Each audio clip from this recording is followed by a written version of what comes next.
திவினேஷ் அவர்களோட அப்பா, அம்மாக்கு ஸ்ரீனிவாஸ் அவர்கள் சமீபத்தில ஒரு உதவி பண்ணியிருக்காரு அப்படிங்கிற செய்தி தான் காட்டுத்தீயா சோசியல் மீடியால பரவி வந்துட்டுருக்கு. அது என்ன அப்படிங்கிற கம்ப்ளீட் டீட்டெயில தான் இந்த ஒரு வீடியோல நம்ம பார்க்க போறோம். சரிகமபா நிகழ்ச்சியில கலந்துக்கிட்டதுக்கு அப்புறம் திவினேஷ் அவர்களுக்கு மிகப்பெரிய ஒரு வரவேற்பு பொதுமக்களிடையே கிடைச்சிருக்கு அப்படின்னு தான் சொல்லணும். குறிப்பா அவரோட பாடல்கள் எல்லாமே ரசிகர்கள் மத்தியில மிகப்பெரிய ஒரு வரவேற்பு பெற்றிருக்கு. இப்போ அவர் ஏகப்பட்ட கச்சேரிகள் பாடி வந்துட்டு இருக்காரு. சமீபத்தில அவர் வந்து பார்த்தீங்கன்னா, இலங்கை யாழ்ப்பாணத்துக்கு போயிருந்தாரு. அத தொடர்ந்து ரீசென்ட்டா அவரு மலேசியா போயிருக்காரு. அங்க ஒரு கச்சேரியில பாடுறதுக்கு. அண்ட் அப்படி அவரு போகும்போது பார்த்தீங்கன்னா, அவர் மட்டும் தனியா போகல. கூடவே அவங்க அப்பா, அம்மாவையும் சேர்த்து கூட்டி போயிருந்திருக்காரு. திவினேஷ் அவர்கள் கச்சேரி பாடுறதுக்கு மலேசியா போறதுக்கு பார்த்தீங்கன்னா, யாரு அந்த கான்செர்ட் நடத்துறாங்களோ, அவங்களே வந்து டிக்கெட் போட்டு கூட்டி போயிருவாங்க. பட் அவங்க அப்பா, அம்மா போறதுக்கு தனியா பர்சனலா அவர்ட்ட இருக்கக்கூடிய காசு தான் போடணும். அவங்க கிட்ட அந்த அளவுக்கு வசதி கிடையாது இல்லையா? அவருக்கு பரிசு தொகை கிடைச்சிருந்தாலுமே, அத அவங்க வாழ்வாதாரத்த முன்னேற்றத்திற்கு யூஸ் பண்ணலாமே தவிர, இந்த மாதிரியான விஷயங்களுக்கு யூஸ் பண்றதுக்கு அவங்க அப்பா, அம்மா கண்டிப்பா ஒத்துக்க மாட்டாங்க. ஸோ சமீபத்தில இப்போ அவர் வந்து பார்த்தீங்கன்னா, சீசன் 5ல பாட போயிட்டு இருக்காரு. அப்ப ஸ்ரீனிவாஸ் சார் கிட்ட இந்த மாதிரியான விஷயங்கள் சொல்லியிருக்காரு. உடனே ஸ்ரீனிவாஸ் சார் என்ன பண்ணியிருக்காரு அப்படின்னா, "உங்க அப்பா, அம்மா 2 பேரையுமே நீ வந்து உன் கூடயே மலேசியாவுக்கு கூட்டிட்டு போ.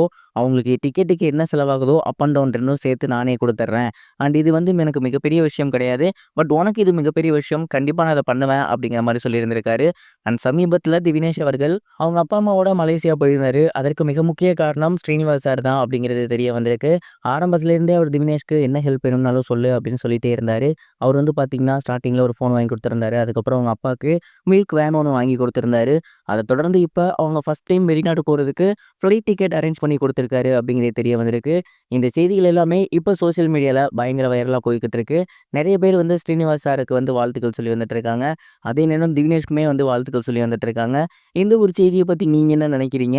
உங்களோட கருத்து என்ன அப்படிங்கிறத மறக்காம நம்மளோட கமெண்ட் பாக்ஸ்ல ஷேர் பண்ணுங்க. இது ஒருபுறம் இருக்க ஸ்ரீகாந்த் மற்றும் கிருஷ்ணா இவங்க 2 பேத்துக்குமே ஜாமீன் அப்படிங்கிறது தள்ளுபடி செய்யப்பட்டிருக்கு அப்படிங்கிற தகவல் சமீபத்தில வெளியாகியிருக்கு. சோசியல் மீடியா ஃபுல்லாவே பயங்கர வைரலா போயிட்டு இருந்த விஷயத்துல ரொம்ப முக்கியமான ஒண்ணு, ஸ்ரீகாந்த் அவர்கள் போதைப் பொருள் பயன்படுத்தியிருந்தாரு அப்படிங்கிறது தான். அவர தொடர்ந்து அவர் கூட கான்டாக்ட்ல இருந்த கிருஷ்ணா அவர்களுமே கைது செய்யப்பட்டிருந்தாரு. இவங்க 2 பேர்கிட்ட பேசும்போதே, இவங்க 2 பேர் மட்டும் கிட்டத்தட்ட பல லட்சங்களுக்கு போதைப் பொருள் வாங்கியிருக்கிறது தெரிய வந்திருக்கு. மேலும் இன்னும் 2 நடிகைகள் சம்மந்தப்பட்டிருக்காங்க. ஒரு சில நடிகர்களும் சம்மந்தப்பட்டிருக்காங்க அப்படிங்கிற நியூஸும் வெளிவந்துட்டு இருந்துச்சு. அண்ட் இதற்கிடையில இவங்க அரெஸ்ட் ஆனதுக்கு இவங்க ஆரம்பத்திலேயே ஜாமீன் கேட்டிருந்தாங்க. கொடுக்க முடியாதுன்னு இருந்தாங்க. கிட்டத்தட்ட 1 வாரம் கழிச்சு மறுபடியும் அவங்க ஜாமீன் அப்ளை பண்ணியிருந்திருக்காங்க. பட் இந்த ஒரு டைமுமே பார்த்தீங்கன்னா, அவங்களுக்கு ஜாமீன் அப்படிங்கிறது கொடுக்கப்படாம இருந்திருக்கு. ஸ்ரீகாந்த் அவர்களும், கிருஷ்ணா அவர்களும் கைது செய்யப்படும்போது ரொம்பவே பரபரப்பா இந்த ஒரு கேஸ் வந்து போய்க்கிட்டு இருந்துச்சு. அதுக்கப்புறம் அப்படியே ஸ்டாப் ஆகிடுச்சோ அப்படிங்கிற மாதிரியான ஒரு எண்ணம் தான் வருது. ஏன்னா மிகப்பெரிய ஆட்கள் இதில சம்மந்தப்பட்டிருக்காங்க அப்படிங்கிற மாதிரியான செய்திகள் கூட நம்மளால சோசியல் மீடியால பார்க்க முடிஞ்சுச்சு. எது எப்படியோ இந்த மாதிரியான விஷயங்கள் இதுக்கப்புறம் வெளிவராம இல்ல, நடக்காம இருந்தா ரொம்பவே நல்லாயிருக்கும்னு தான் நான் நினைக்கிறேன். நீங்க இத பத்தி என்ன நினைக்கிறீங்க? மறக்காம கமெண்ட் பாக்ஸ்ல இதையும் ஷேர் பண்ணுங்க.